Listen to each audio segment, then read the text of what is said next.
Welcome to the Hired Geek Podcast, where we explore the impact of EdTech on the student experience with engaging, fun, and relevant conversations that honor the wide range of work happening all across the higher ed ecosystem. I'm your host, Dustin Ramsdell, Community Engagement Lead at Pathify. Join me every week for discussions with some of the best minds in education technology. The Hired Geek Podcast is a proud member of the Enrollify Podcast Network, a robust collection of shows designed to help higher education professionals like you grow every day. Explore all of our other shows at enrollify.org or check out some of my personal favorites linked in the show notes below. Enrollify is made possible by Element 451, the leading AI-powered all-in-one student engagement platform helping institutions create meaningful, personalized, and engaging interactions with students. Learn more at element451.com. Welcome, everybody, to this super special live episode being recorded on-site at the inaugural ASU+GSV Air Show in sunny San Diego. I am happy to be with two guests today, which is always kind of a rare treat. It's nice to kind of have that different interplay, folks that I'm talking to, but two folks working at Arizona State University, ASU, coming from different angles, but obviously this whole event is focused on AI, which I'm really excited about exploring more deeply myself. But if you both just want to kind of give, name, your title, kind of just what you do at the institution, and just kind of like what's exciting you about this event. You know, it's a new event, so like, what are you excited about?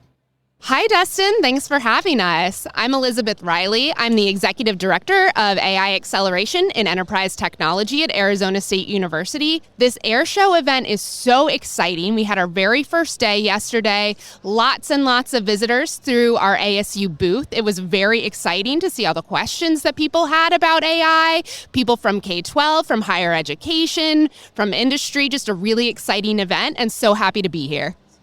Thanks, Elizabeth. I couldn't agree more. I feel like this has been a huge opportunity for us to connect within the EdTech space. And my name is Amanda Gulley. I'm the Chief of Product and User Experience over at EdPlus at Arizona State University. And we really focus on the user experience, the student experience, faculty experience across Arizona State University, and even a lot of our R&D efforts that span much further outside of the walls of ASU. And so I'm really excited here for the Air Show for us to really think about how we partner together within education, K-12, higher ed, and how we're thinking about innovation at scale and really for access. And so I'm really excited to meet all the partners that are here at the Air Show. Yeah, I feel like probably getting a little bit of the ambiance. It's really nice because we're just like right here on the show floor, and I can see your all's booth. You've got a big presence here, just like just a super cool space there. And I guess just to maybe even like clarify a little bit deeper, because I feel like you both just have very interesting roles and everything. So I'll kick it back to you. Your role has AI in the title, which I feel like is very new and kind of novel and important, really. So like, what is sort of the day-to-day like projects that you're working on? What are you thinking about? Who are you talking with? So kind of get in a little more detail. Yes, so out of enterprise technology, what we really try to do is be an enabler at scale for innovation across our ASU community. So we build some products, but also platforms is really important to us. So we have our Create AI platform, which is a generative AI application platform that has 20 large language models that are available. We have multiple vector databases. That platform is built for change, so it's modularized. The best technology that comes out, we test it, we experiment with it.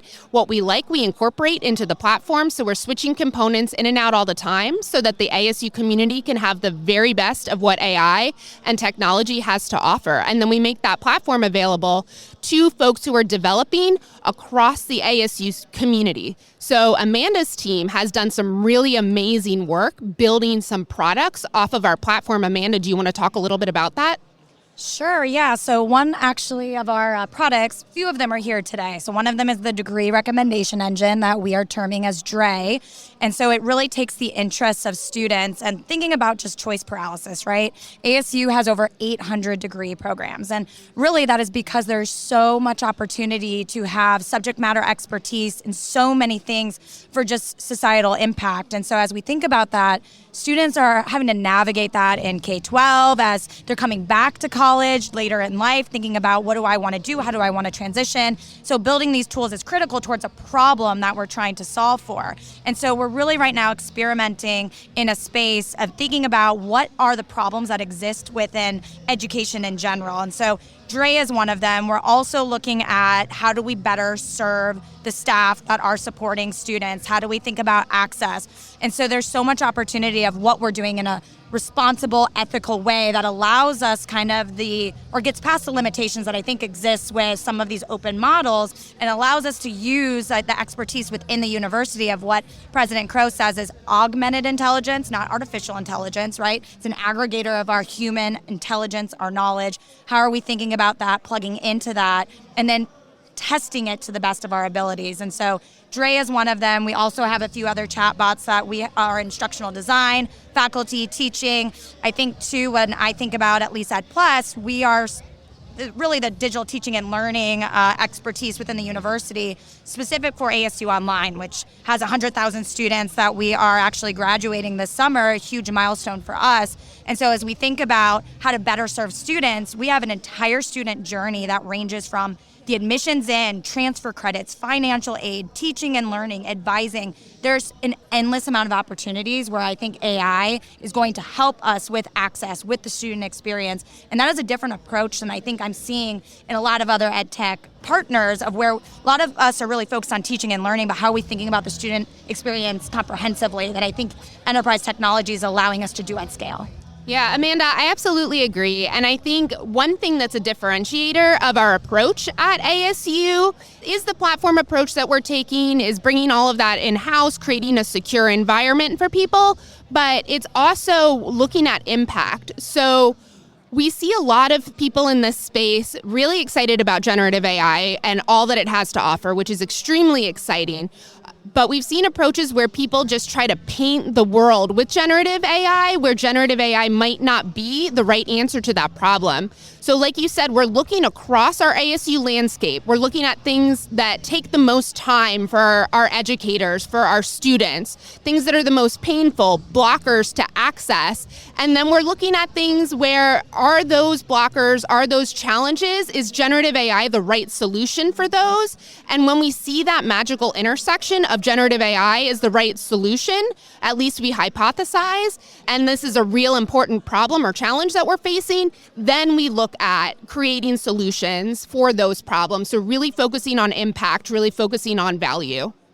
Yeah, I love to hear all that, because I think it's, to me, comprehensive, like talking about the academic experience, the just general kind of student experience day to day, kind of navigating the institution, and then that idea of like, how are you working together with the other humans in it? Like, it's a very, human-centered thing at the end of the day. It's like a person has to harness the potential and, what this sort of tool offers and everything. Because that's where like my mind was going. It made me think back to where it's like, oh, I feel like this was like stuff that people were talking about with just sort of like big data, the idea of like, oh, well, is it just going to be like making all the decisions for us or something? But it's like, well, it is like helping to inform, like we're a data-informed institution, but like it's still people making the choices of like, our strategy or, how we're supporting each other, students, whatever. But like, it feels like that's kind of coming up again. And just the idea of like, if you can speak more to this, I guess, on sort of more of the like squishy, like emotional side, is that idea of like, we're at this sort of transition moment, I feel like, in that you're examining a lot of things, you're exploring a lot of things, you're kind of figuring out like what problems is AI well suited to help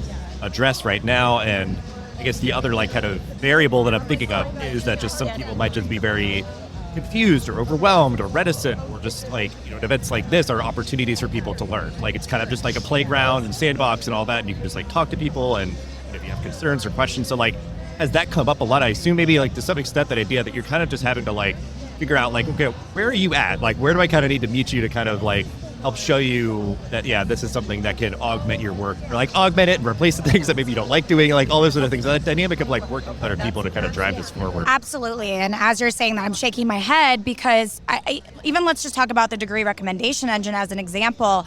ASU, we are quite a bit of an R&D institution. And so even being able to conceptualize an idea, right, to get people's heads around it. Dre is a great example. Right now, it might be a degree recommendation engine, but it could be so many more things. It could be a learner agency tool. If we gather enough information of what we kind of are calling a universal profile about a student, we could take that data, bring it into this ecosystem within the enterprise technology, and then from there being able to say, okay, what if a student doesn't even want a degree? What if they want a non-credit course? What are their career goals? How are we thinking more holistically about how students have agency in their journey through education? Thinking about that they're transferring credits from different institutions institutions, not only will I recommend this degree to you, but now I can tell you how far you're completed with it. And so there's so many opportunities. And when we have kind of anyone who's hesitation around kind of AI and this technology, being able to show them the potential and show them a real tangible thing, even if it's just a preliminary concept. And that's what we're seeing right now is we are having parents coming over and it's like, this is exactly what I need for my high school student. And not only is it exactly what it's needing, it's getting them excited about going back to school. They're seeing these degrees that didn't exist. And they're like, I had a kinesiology degree. I'm in technology. If I would have had this tool at 18 years old, I probably would have been in a much different field. And so possibilities are endless, but I know that we do a lot of education at ASU as well to really make sure people are educating themselves about the limitations and also opportunities. Yeah, Dustin, one of the things you said earlier that I think is important is that we have a dedicated AI team at Arizona State University embedded within our technology unit. And so we have a team of people who day in and day out, it is our job to do nothing but think about generative AI, explore, experiment, look at all of the new research papers that come out, evaluate them for components that we might want to incorporate into our work. And we see our jobs, every generative AI product we build, every interaction that we have with someone, be it at the air show or anywhere else, is an educational opportunity. And so our engineers have become educators, our product folks have become educators, our program managers have become educators. We're all educators about generative AI because the space moves so quickly. And so we're very privileged at Arizona State University to have this dedicated team of people who work constantly on what's new, what's coming, what's happening in the market, and then we can take that knowledge and in every single interaction that we have, we work to spread that knowledge around, to use that privilege that we have of having this dedicated team and work to educate others, because it is a very unique thing for a university to have a dedicated AI team like ours. And we see our job with our charter at ASU, not just to make life better for Arizona State University students, but to make an impact on society, to make education better for everyone. Yeah, and let me add to that real quick, because ASU has design principles, and one of them that I think our teams really lean into is principled innovation, which is we should not be using these tools just for the sake of efficiency or productivity. That I think what I'm hearing a lot as I'm learning about what others are doing in AI is where they're focused, but really principled innovation means that we should be focused on human value and making a societal change. And so I don't know if you know our charter at ASU, but the things that we really pride ourselves in, especially as we're using AI, is student access, inclusion, and then also student outcomes. And so everything we do has to be measured, and we have to make sure that we're actually producing value for the humans and the society and the communities in which we serve. Yeah, because that's what because my view right now is I'm staring at your all's booth right behind you, just thinking about your all's position as an institution in higher education, where this is how it is, especially with program sessions, whatever. You kind of, you're having success, you're sort of showcasing that off and all that. But it is that idea of in moments like this, an event like the air show, it's it's done sort of in service of the field of education. You're an institution that sort of is one modeling the way, but then also I think actively engaging to sort of talk shop about specifically AI in this instance. But I think it's just a great thing, and something I love just generally about education is I feel like everybody sort of plays show and tell very easily and readily. We all can understand. At the end of the day, we're all on the same team. We want to have an educated world, more armed and engaged citizens, and all that sort of thing. So the idea of always keeping that sort of North Star sort of guiding your work of cool. You play with these toys, but is it what's sort of the end outcome for creating a more sort of inclusive, accessible, supportive, kind of just satisfying experience for students, everybody, all the other stakeholders and everything. So I guess, maybe even talking about that, I guess that idea that you're here and you're sort of trying to kind of show the way and maybe, alleviate concerns from other folks in higher ed or just be of service in that way. What's that sort of dynamic been like for you guys? Yeah, and you know what, as you're saying that, I'm thinking about even outside of AI, I was looking at the history of EdPlus recently, and GSV was created in 2009. And that was actually when ASU Online began. And we had around 100 students at that time. When I started, it was about 2016. I think we had about 25,000 students. Today, we have 100,000 students. So ASU is not here to represent ASU. When I think about the work even we're doing at EdPlus, even I think about Dreamscape and the way that we're building and innovating in the space of education, we're bringing in thought partners along with us. We're working in Africa and Ethiopia, helping others outside of the walls of ASU to think about how to scale quality education. Like, education is what's going to help us serve the 40 million Americans even that has started college, never finished, or the 400 million kind of demand of learners out there. And so what ASU is really focused on is quality and making sure that as we educate and kind of think about society and where we are right now in society, it's not just AI, but we have a plethora of partners thinking about study hall and how we're thinking about low commitment, low risk, low cost options so students can just try education, try college. We can reduce that anxiety barrier. Like, there's so much we're doing at ASU that is outside of the walls of ASU. And so I want to make that very clear because, AI is an enabler of what we're doing, but it's just a tool that we're using to augment a lot of what I think our mission is really embedded into. And Amanda, do you want to tell the listeners a little bit more about Study Hall? Because I think that's a really impactful program and is a really great opportunity for ASU to have a broader reach, but make education accessible more broadly. Yeah, we think about Study Hall, so I'm not sure if our listeners have ever heard about Crash Course or the Vlogbrothers, Hank and John Green.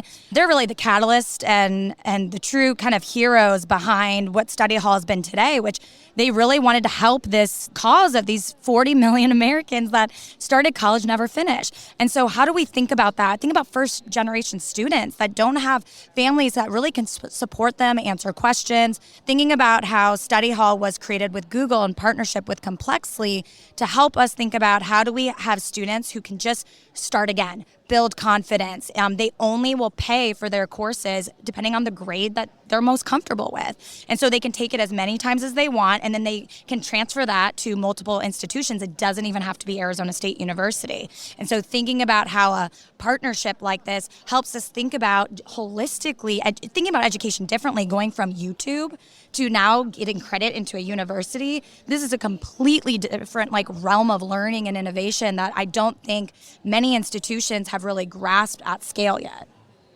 I love the Vlogbrothers. I love that you brought it up. I love that initiative because, it's like they have an amazing content library. How can you sort of harness that and serve it up? And that idea of even, again, the human element, the anxiety, the sort of can I do this? And it sort of gets you off to a really good and meaningful start. So I think, it makes me think too of just the idea of you obviously are doing amazing work, have grown, to this very large institution in higher education, but recognizing that it's you're trying to kind of grow in the right ways in the right places and all those sort of things, but also just I feel acknowledge that there's room at the table for everybody sort of thing. Because it's take Crash Course, and Study Hall, take those credits wherever you want to go, because it's sure, we're going to keep growing, but it's also the demand and the need and everything is so huge. And it's just let it not all be on our shoulders. We will try to keep moving the entire sort of field forward. So do just really like what you're doing, appreciate what you're doing. You're just sort of this shining beacon, I feel and just a great example, I feel of what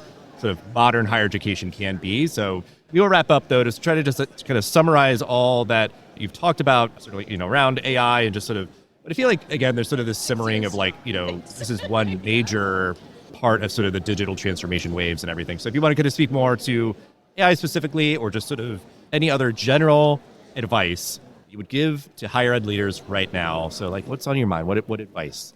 Yeah, so AI today is the worst that it will ever be. The advice that I would give to leaders and to others in the education space is to get hands-on with it. Sign up for ChatGPT, sign up for the free account, get in there.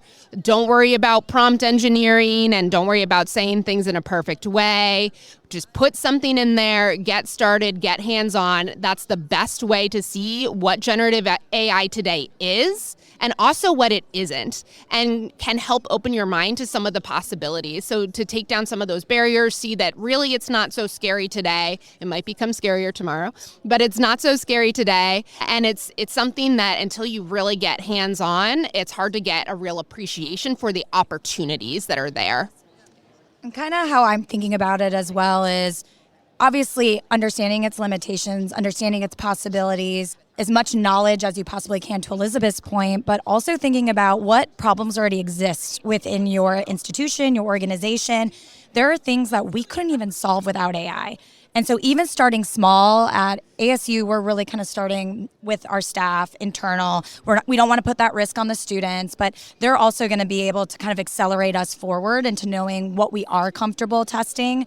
But I will say, I think starting with what problems exist and then seeing where AI can help augment that solution is going to be really critical. And where you have a lot of humans doing manual processing, where there might be errors going on that's causing downstream impact to students, we think about the complexities that you couldn't solve without AI, the intense technologies and logic that you create and ends up being technical debt. There are so many areas in which if you start with the why and the problem, I think then the tool comes in and it's really easy then to figure out how to experiment with there. But I think having people with that knowledge and expertise is going to be critical. And so having people within your organization that can help spearhead those efforts is going to be really important. Yeah, encouraging that experimentation in a safe way. One of the things that surprised me early on was really how much work we can do with generative AI without including any personal information, without including any sensitive information, improving and making our websites more readable, making our knowledge-based content more understandable, making our course descriptions, our syllabi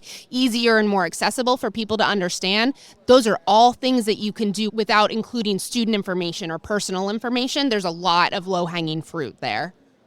Yeah, and that's what I feel like is kind of exciting. Like you said, it's like, it's the worst it's ever going to be. It's only going to get better. So like, if you're still a little reticent, maybe just like, just keep kind of like dipping your toes in and do, stuff. Yeah, that's like not going to be like super consequential. It's not, I'm saying like personal information of like students or wherever else. And like, because yeah, like I've started to use it for like content creation, like just generating ideas, starting somewhere and just kind of going from there where I'm going to sort of refine it and everything. But it's an exciting time because there's obviously folks with like your expertise that's like, hey, let's try to bring those people in to help guide our strategy. But it's also a moment where like there's kind of this kind of proliferation of different learning opportunities to build people's expertise and everything. Like, do we have people on the team now that have these skill sets to help, sort of enable our AI strategy?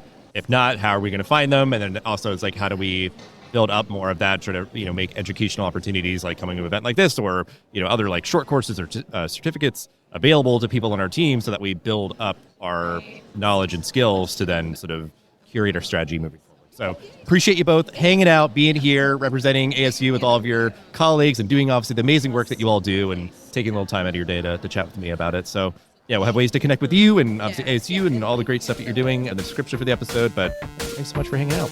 Thanks for having us. Thanks, Dustin.